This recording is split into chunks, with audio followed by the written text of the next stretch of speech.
The Occupy Wall Street movement is a national movement, and of course that makes sense because even though the geographical location of Wall Street is New York, its tentacles are everywhere. This is about a corporate matrix that has undue influence. This is not about demonizing corporations. It's about recognizing that there was a time when corporations in the United States were adequately and appropriately regulated.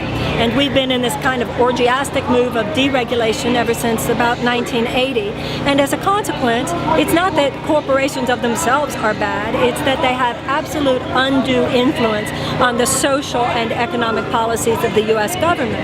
And the U.S. government is not here to represent corporations only. The U.S. government is here to represent the people of the United States. So a short-term economic line, bottom line for a corporation might be appropriate for a corporation, but it's not appropriate for a country. We are a nation of people. And children, for instance, our children are everything to us. Children have no economic leverage. And the disadvantaged people of the United States, people who have no interest, they don't have stock portfolios. That's what democracy and equality is about, that their interests should be protected and advocated for as much as corporate interests should be advocated for. So American capitalism and the relationship between corporations and the government has gotten off kilter and off center and very malaligned in the last few decades. And so the point of this movement is to tweak it and to self-correct. The United States of America has never been perfect. We have never been the perfect embodiment of the principles on which we purport to stand. But throughout our history, we have tended to self-correct. We self-corrected with abolition. We self-corrected with women's suffrage.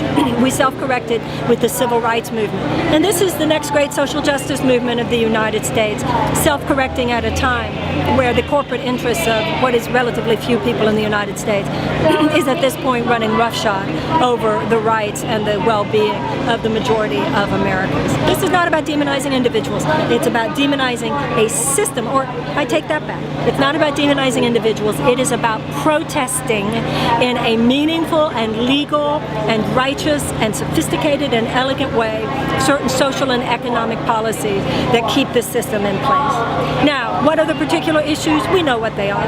The particular issues have to do with closing corporate loopholes, stopping with all the corporate subsidies that make the rich richer and the poor poorer.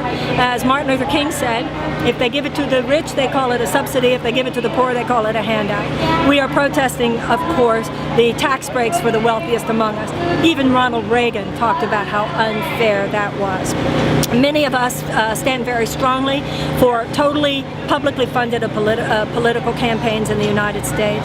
Corporate money is so such a corrupting influence at this point because politicians absolutely need all that corporate money. And so for the most part, both political parties in the United States, one more than the other, but both way too much, are in a way just handmaidens to corporate interests. So getting the money out of politics, but really getting it out of politics, total public funding for political campaigns. Also, another issue, very strong of course, is that because of the very, very unfortunate ruling of the Supreme Court, Citizens United, which deems corporations able anonymously and in an unlimited fashion to pour money into political lobbying efforts, the only way to counter that now is through a constitutional amendment that establishes that corporations do not have the rights of personhood. These are the kinds of issues that this movement stands for. But right now, it's about grounding the movement in our own persons, in our own personhood. An angry generation will not bring peace to the world.